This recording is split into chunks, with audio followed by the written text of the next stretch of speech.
দেখাবে এটা ওই দিকটা কি একটা ছোট্ট মতো গুটির মতো করেছে লাইট লাগছে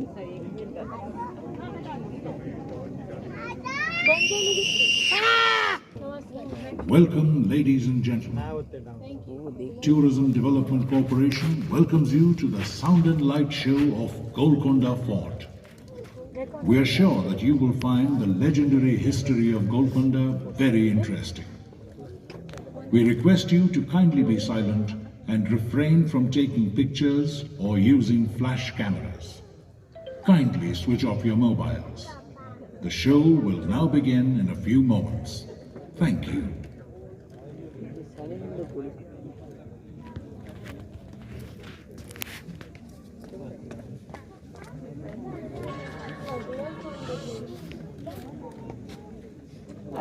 মোবাইলে তো কেউ ফোন করে না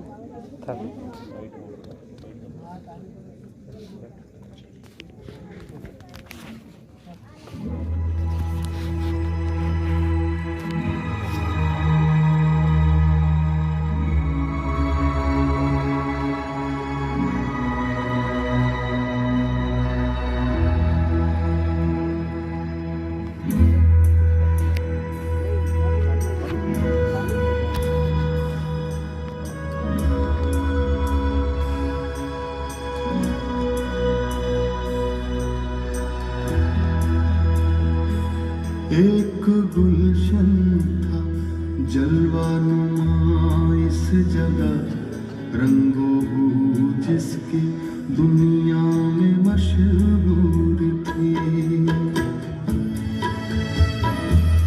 एक गुलशन था जलवानुमा इस जगह रंगों जिसकी दुनिया में मशहूर थी बेगमों की हंसी गूंजती थी यहाँ शाह की शान और शौकत में भरपूर थी ताज की शक्ल में जब तलक ये किला गोलकोंडा की अजमत करेगा मिट सकेगी नहीं शान मुल्के दक्कन मिट सकेगा नहीं उसका कोई निशान एक गुलशन था जलवानुमा इस जगह रंगों जिसकी दुनिया में मशहूर थी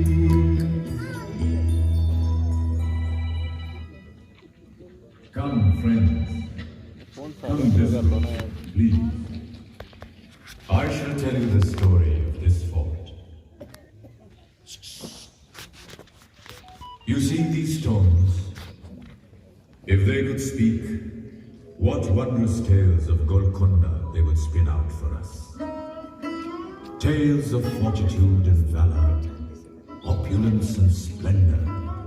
Tales of a bygone era engulfed by the dark swirls of history. There was a time when guards kept watching these ramparts. Sultans passed under these arches. Tinkling sounds of anklets and bracelets reverberated in these corridors. Merchants and travelers from distant lands flocked to the teeming bazaars. But why is this place called Golkonda? Oh, there are many legends about this name. Originally, this hill was called Mangalvaram. But some people say that it was named Golconda because the fort resembled a circular tank. Others maintain that shepherds brought their flocks to graze here. Hence it was called Golkonda, which in Telugu means Shepherd's Hill. And now, a glimpse into the history of this fort. Come, let us sit here. About 800 years ago, in the 12th century, this area was ruled by the Yadavs of Devgiri and the Kakatiyas of Warangal. The Kakatiyas ruled Telangana for 2 centuries, and under them the Telugu-speaking people of Andhra Pradesh established their distinct cultural identity. Andhra Santigariyam Sah Kanchanachaya Shalayah Yatha Hatakatasya Ratnashalilana Kedarayatra Shalina Tarangita Jalantaraha Krishna Gachaya Harita Yatha Jalanidhe Tadha Shali Samrakshini Hasta Kadai Kankanadi.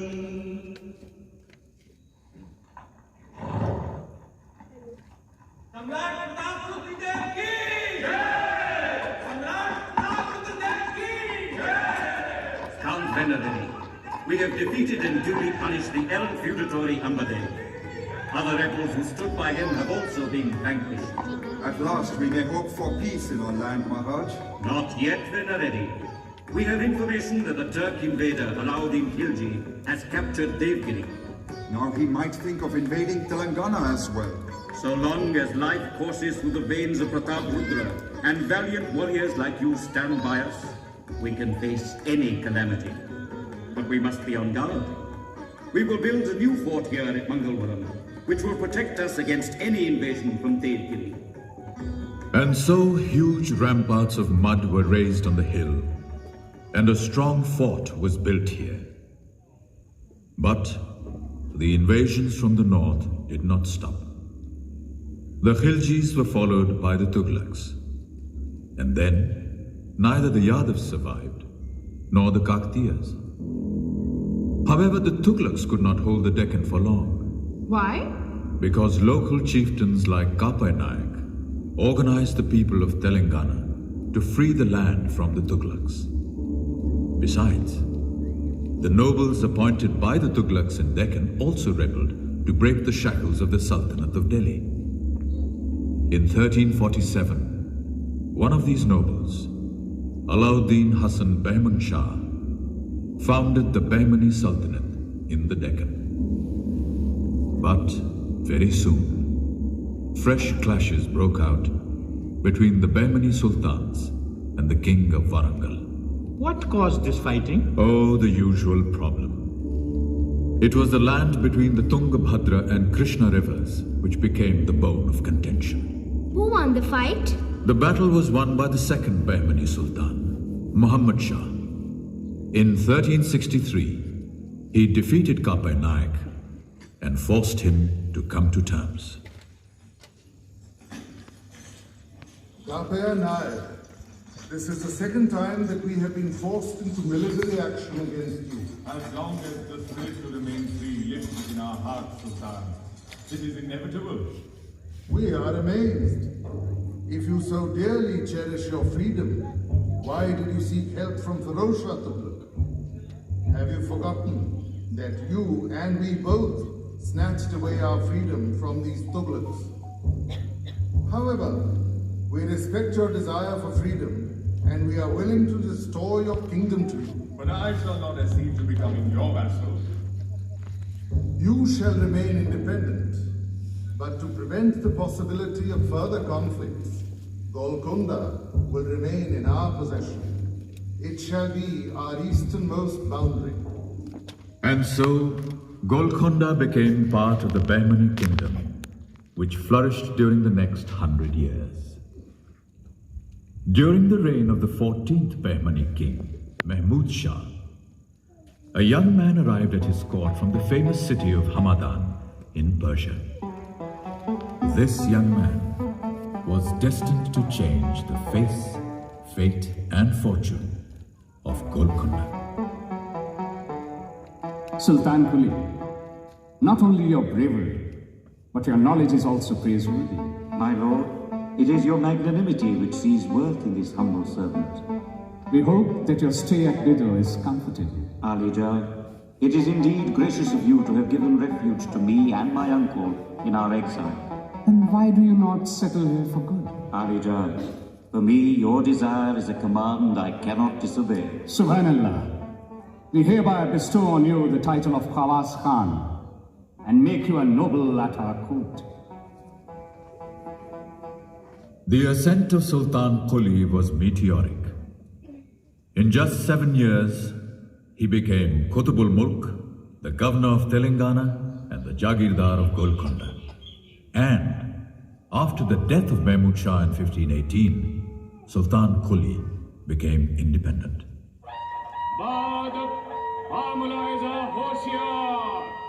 Qutbul Mulk Sultan Quli Qutb Shah तशरीफ ला रहे हैं.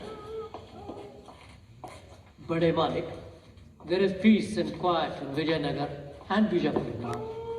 The administration of Golconda too is stronger than ever before. And we shall have to keep it so. Therefore, we have decided to make Golconda our capital. But it is not in the center of the kingdom, my lord. Nevertheless, there is no other place more suited for the defense of our kingdom. A mud fort already exists here. We shall strengthen this fort with stone and mortar and reside here as well. So, this was the first time that a ruler decided to make Golconda his capital and live there. Absolutely. Sultan Quli had brought with him from Hamadan images of the towering minarets, grand arches and magnificent gateways of Iran. All this is still visible here. Do you know that the circumference of the outer wall is 7 kilometers? There are 8 gates and 87 bastions in the crenellated wall, and 2 more stone walls within the outer rampart protect Bala Hisar.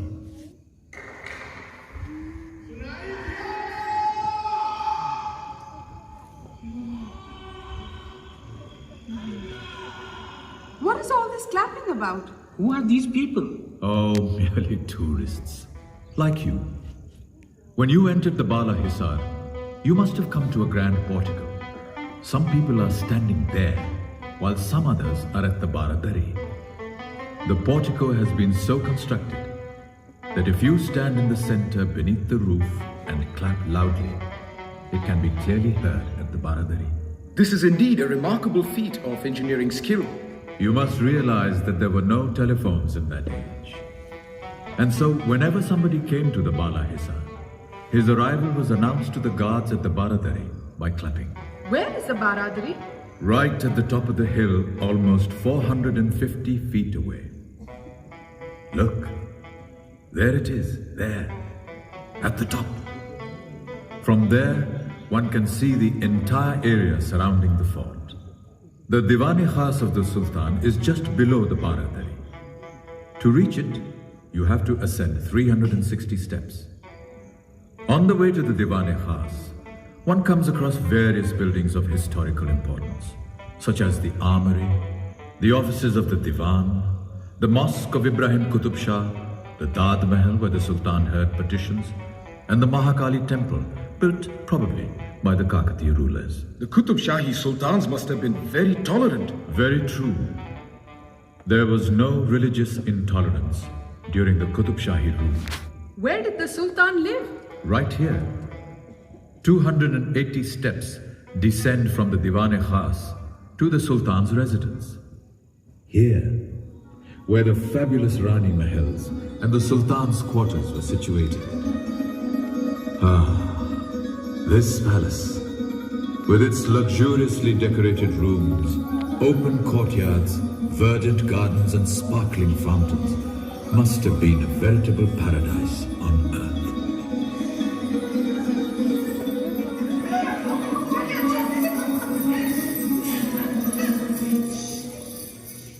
Sultan Quli was an able administrator, a remarkably talented personality. Yet, the last years of his life were marred by bitter domestic quarrels.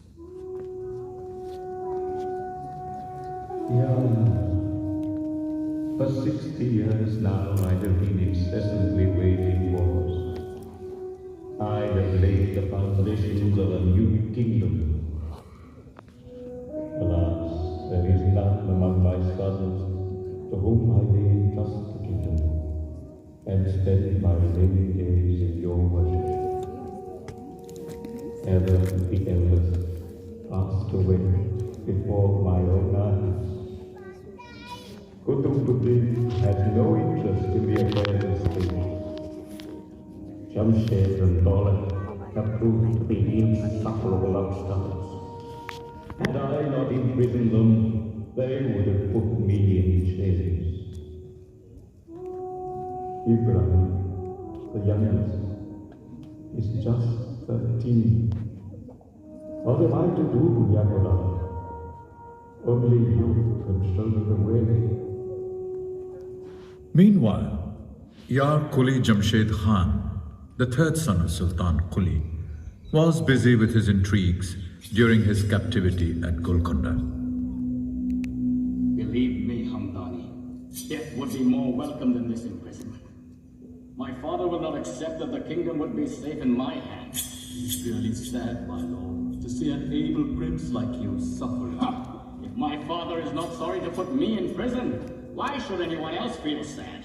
If it were in this humble servant's power to alleviate your suffering, I would do so immediately.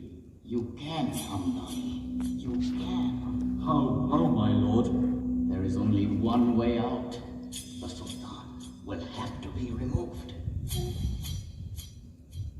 What a merciless son he was. Planned to kill his own father for the throne? Was his conspiracy, successful? Alas, it was. What happened to the younger brother? The youngest brother, Ibrahim, had to flee Golconda and take refuge in neighboring Vijayanagar. The next 7 years were a period of intense turmoil in Golconda. But after the sudden demise of Jamshed in 1550, Ibrahim returned to Golconda amidst great relief and jubilation.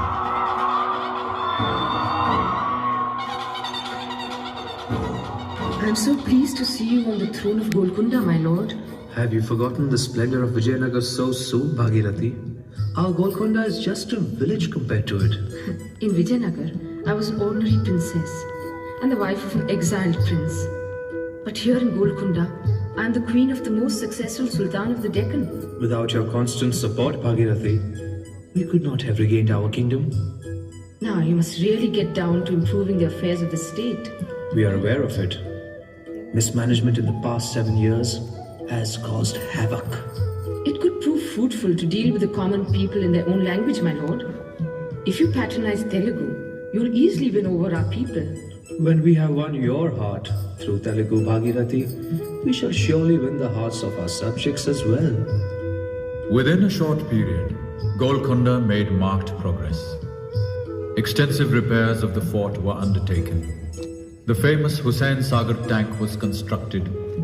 Improved irrigation resulted in bountiful crops, and Golconda entered an era of peace and plenty. This prosperity was also reflected in the flowering of art and literature. Akkamalachi hastamulayandamunnemani vinnavintu nenokkaka velanaki talayorchi సమీపమునందునున్నచో జొక్కపు dummy పువ్వులనుచున్ గరుడత్తమరాళిగాను కెంపెక్కిన పల్లవంబులను నిద్ధను దాయును గండు కోయలు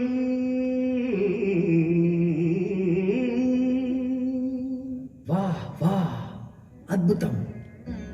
What is the title of this poetical work, Gangadhar Kavi? Tapati Samavarna Upakyanam. You have indeed spun out this love story with telling effect. Alija, Kanmukari Rudra Kavi is here to pay his respects. Subhanallah.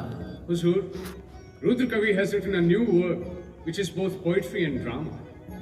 Well, we shall ask him to recite it today. Welcome, Rudra Kavi. It seems this shall turn out to be a fine gathering. It is indeed commendable that you find time for poetry, Sultan. Rudra Kavi, poetry is the voice of the people.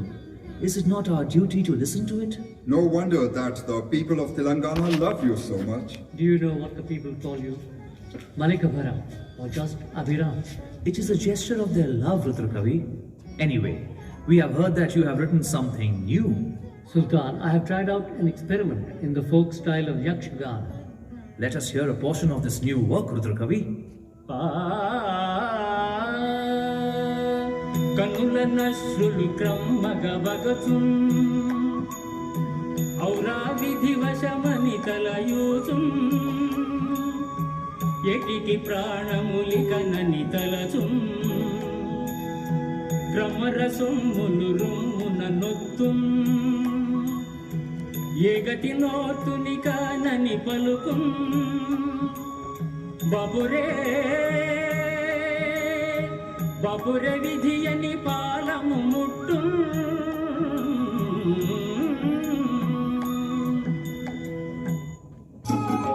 In 1565, Ibrahim's wife Bhagirathi gave birth to a son.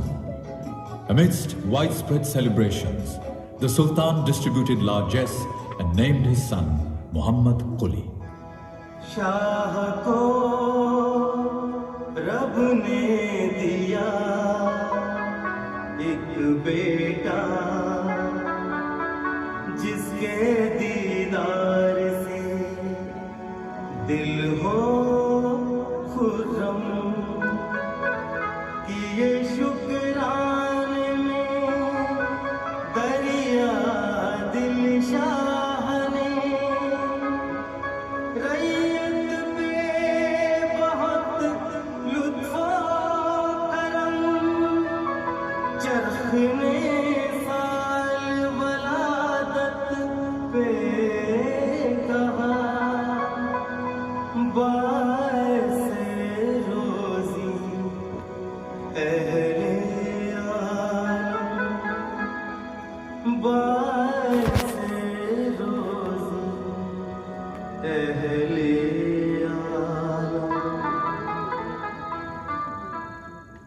From the very beginning, Prince Muhammad Quli was inclined more towards winning hearts than conquering forts. Nature had bestowed on him the gift of poetry and music. The love tale of Muhammad Quli and Bhagmati is related by people even to this day. It is said that Bhagmati lived in Chichlam village on the other side of the Musi river near the fort. She was extremely beautiful and accomplished in music and dance.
Muhammad Quli first saw her when she was on her way to the temple. It was love at first sight, and soon grew into a passion. But the Sultan came to know of it.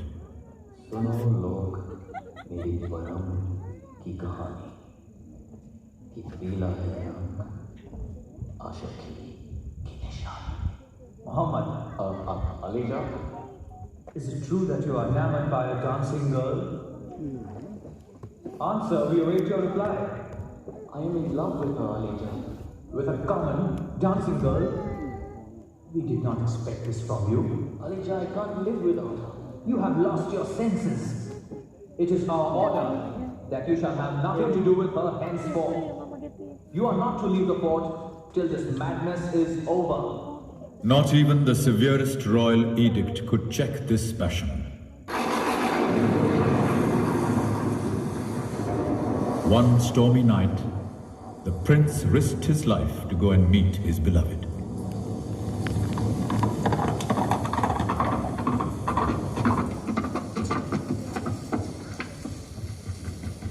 Bhagwati! Bhagwati!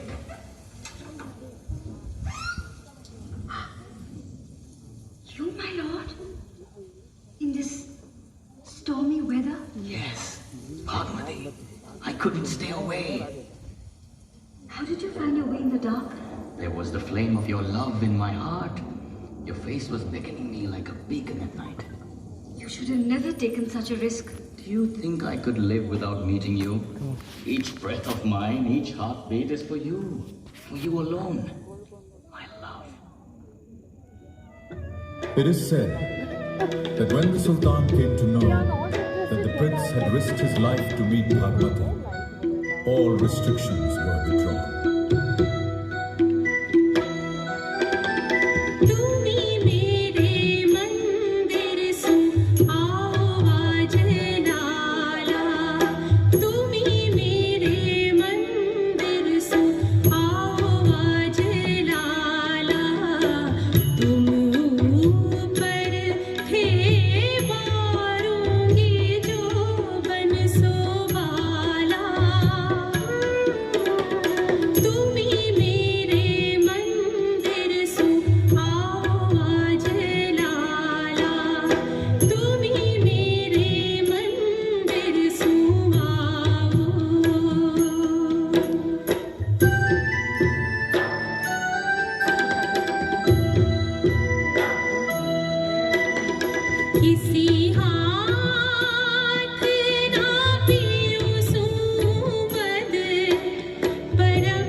Sing and let me listen to your sweet melodious voice forever.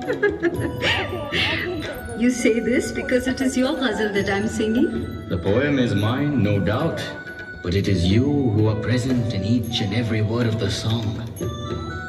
I'm indeed fortunate that you love me so.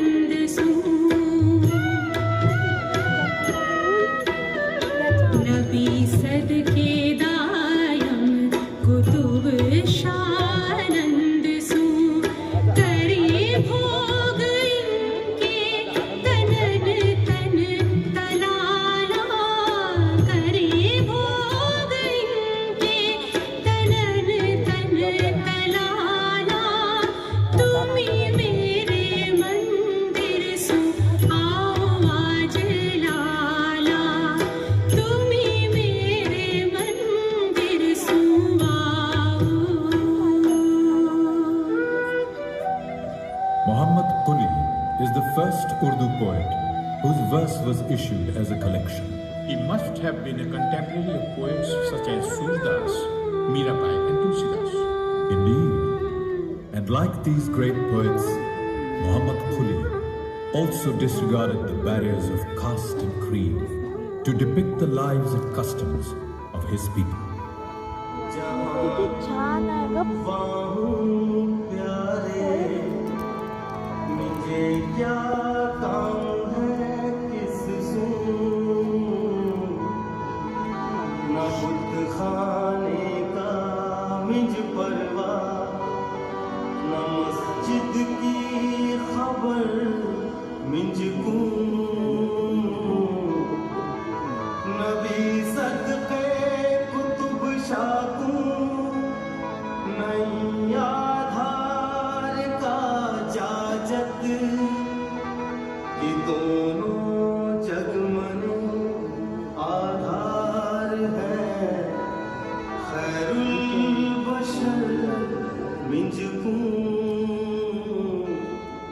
Muhammad Qutb Shah ascended the throne in 1580 at the young age of 15.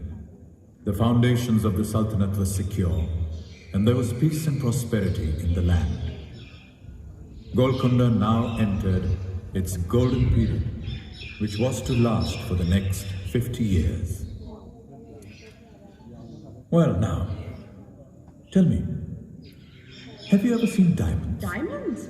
Sure, of course, yes, we have seen that, yes. Then come and see this one.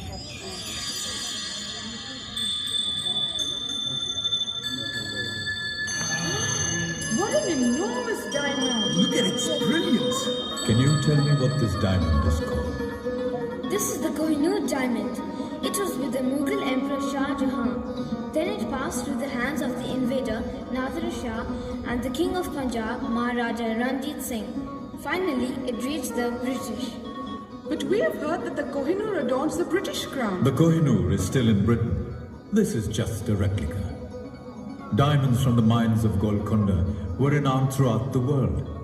The Koh-i-Noor came from these very mines.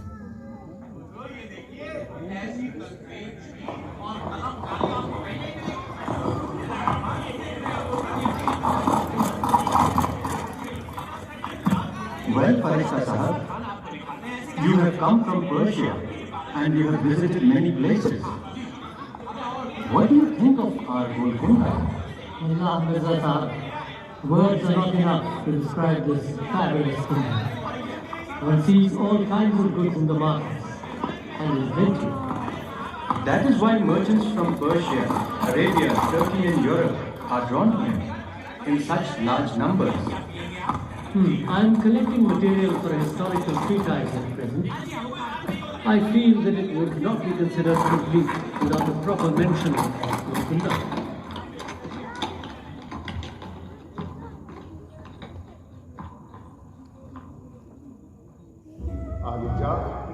The population of the fort has grown considerably. There is danger of an epidemic due to overcrowding and scarcity of water. What you say is true, Peshwa. At times we too have felt so, but... an idea has come to us. Why not build a new city? The idea is praiseworthy, Your Majesty. Yes, a new city. Open, spacious, where our people may live in comfort. A city as splendid as our country. You suggest a site for it? An excellent site exists just across the Musi River. At the village called Chichala. We know that place, Peshwa. It is open and spacious. There is no dearth of water. The climate also is good. And it is near the fort. Very well, we shall build our new city there.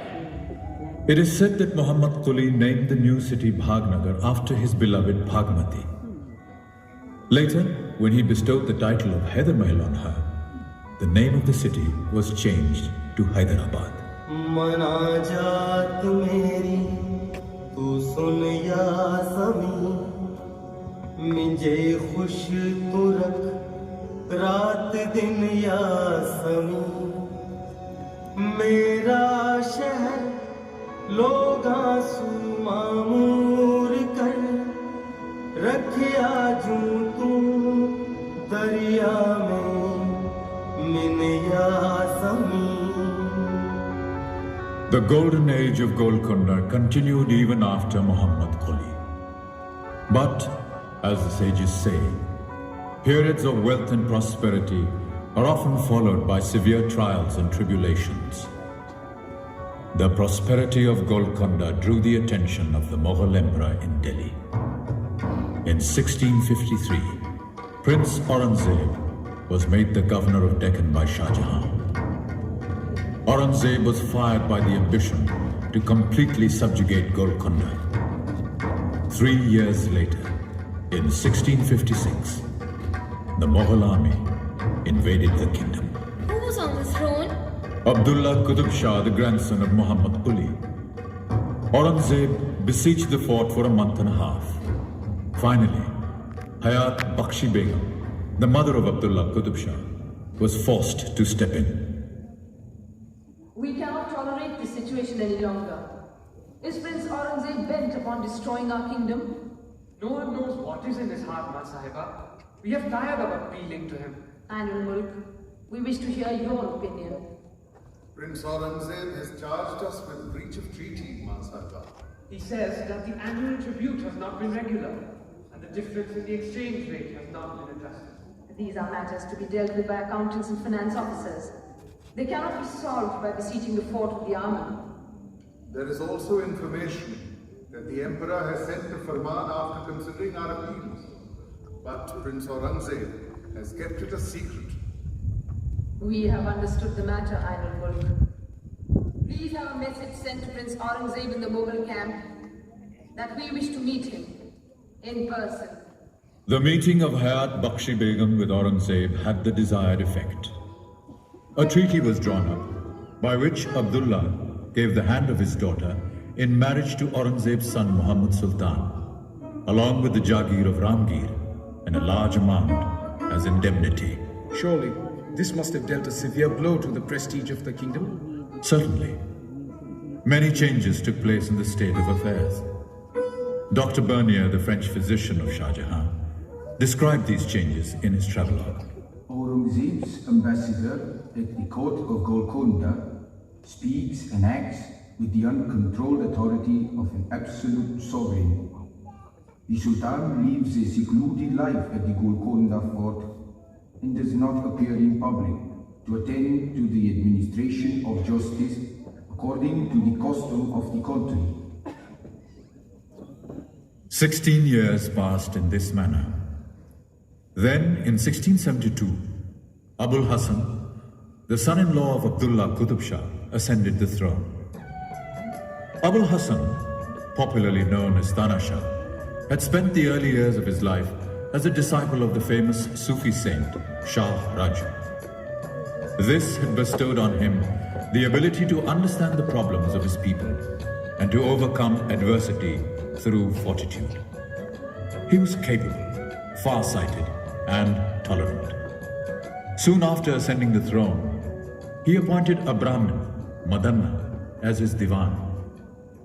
Madanna proved to be an able prime minister. Proper steps were taken to improve agriculture and trade. The army was tightened up, and once again, the land became prosperous.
Tana Shah travelled throughout the vast expanse of the kingdom, along with Madanna, to personally acquaint himself with the state of affairs.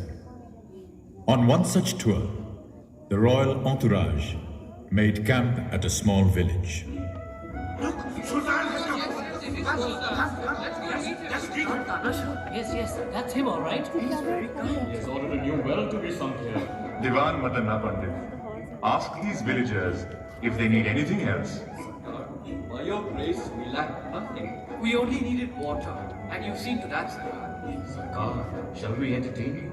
How will you do that? By singing and dancing, Sarkar. All right, let's see your dance.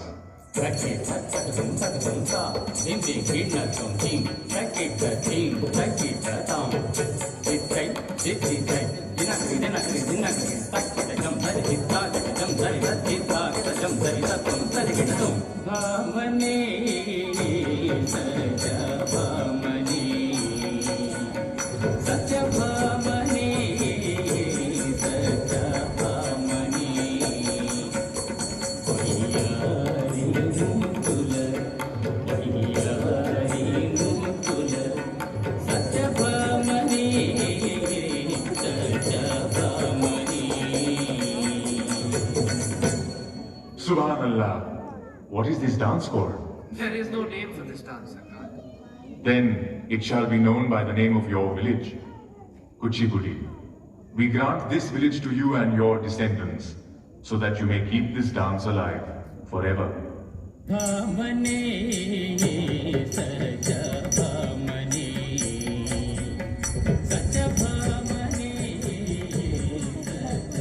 Tell us another story like this. Another story? All right. I'll tell you one about Sant Ramdas. People believe that one of the nephews of Diwan Madanna was the saint poet Ramdas. It is said that the real name of Ramdas was Kancherla Gopanna, and he was appointed the Tehsildar of Bhadrachalam. Gopanna was a devotee of Ram and composed hymns in praise of his deity.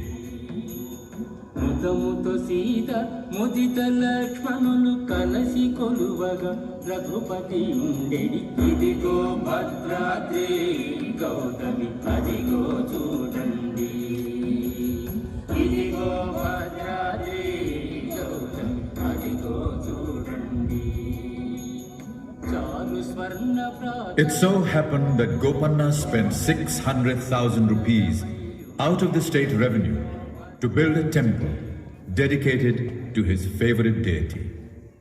When the Sultan came to know, he imprisoned Gopanna in the Golconda Fort.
Guard, open the door.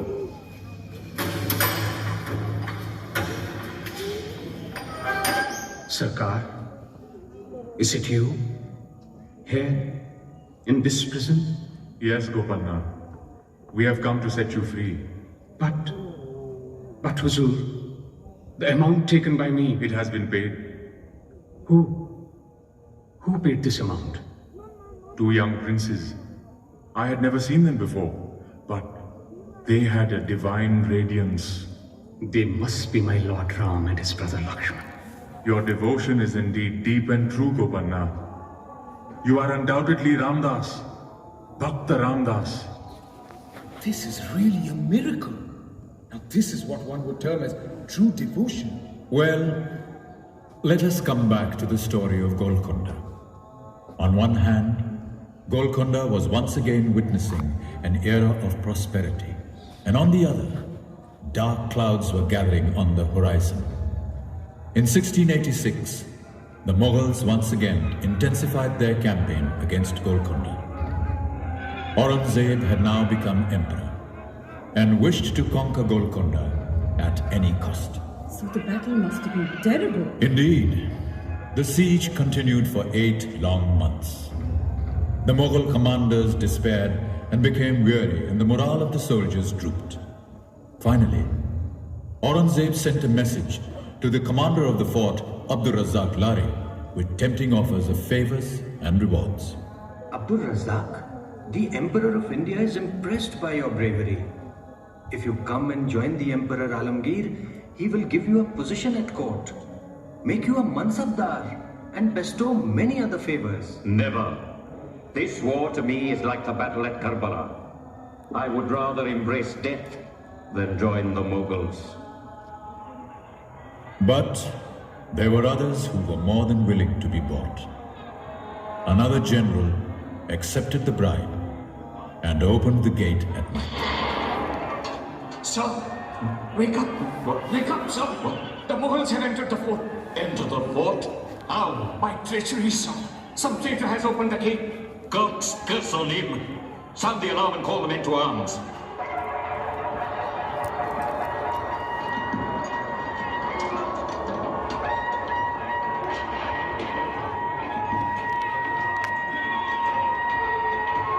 What's up? The Mughals have come! Come, my comrades! Let us teach a lesson to these treacherous Mughals.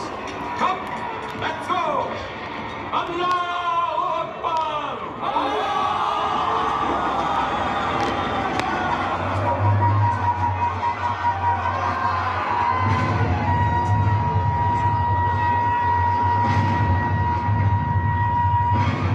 Look, there they are! Surround them! Let no one escape! You are just a fistful. What can you do to us? As long as even a drop of blood remains in our veins, we shall defend our Sultan and the kingdom!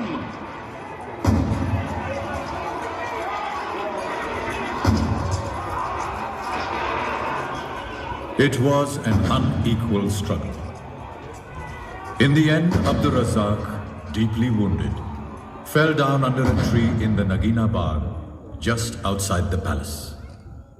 He fell, but set an example by his valor, which was extolled by the renowned poet Sikandar Ali Wajd.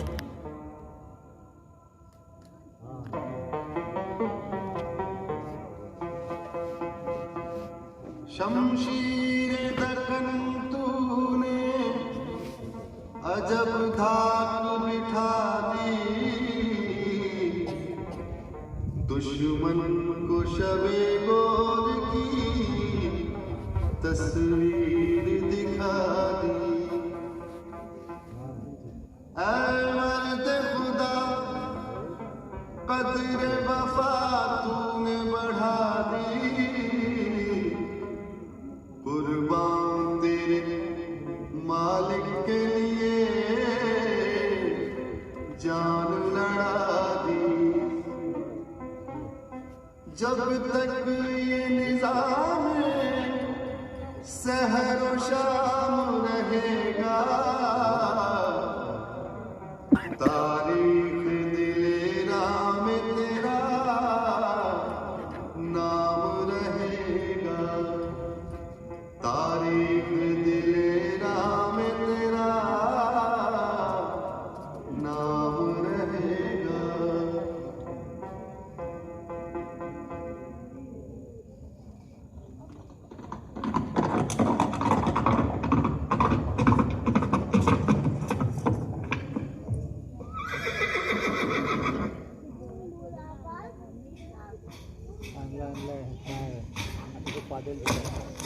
Sultan Abul Hassan, I am Ruhullah Khan, commander of the Emperor of India, Alamgir Aurangzeb. I have come to take you prisoner. Well, we are having our breakfast. Kindly honor us by sharing our repast. Is this the time for breakfast, my lord? We take our breakfast every morning at this very hour. What I meant was, my lord, whether you feel inclined to eat even at this terrible moment. We feel perfectly at peace, Rullah Khan. It is our firm belief that everything emanates from the will of Allah. It was by His will that we attained these heights. And now it is only through His dispensation that we are losing our kingdom. Abul Hassan Tana Shah was imprisoned in the Daulatabad fort, where he spent the remaining 14 years of his life. With him, the glorious period of the Deccan passed into history. The fort and the city were ravaged, and the gloom of darkness descended upon the kingdom. खराबी के सबब छाई तबाही मुल्क पर वैसी खजाने लुट गए अहले हुनर है दहन वीरानी है छाई खल्क पर इस दर्जा तर अफलास नादारी कि अब माने नहीं रखता कोई हर्फे सुखंदानी.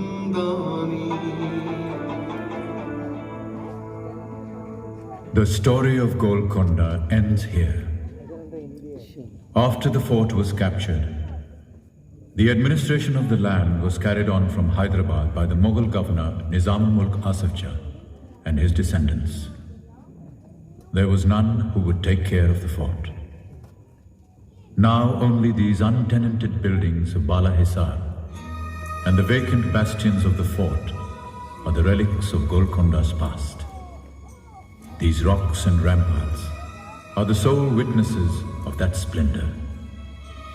They alone have survived, unfazed by the march of events, defying the ravages of time, mute, inscrutable, and unmoving in their silent vigil.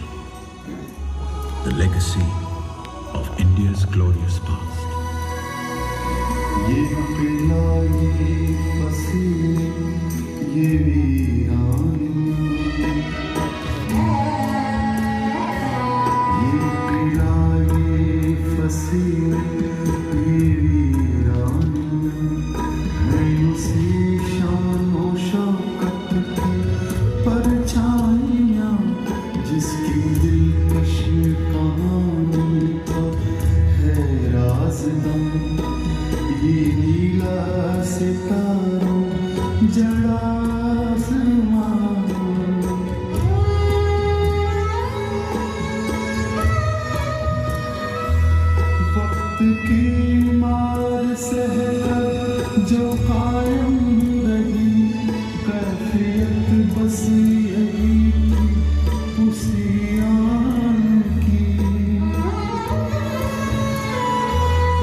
Shah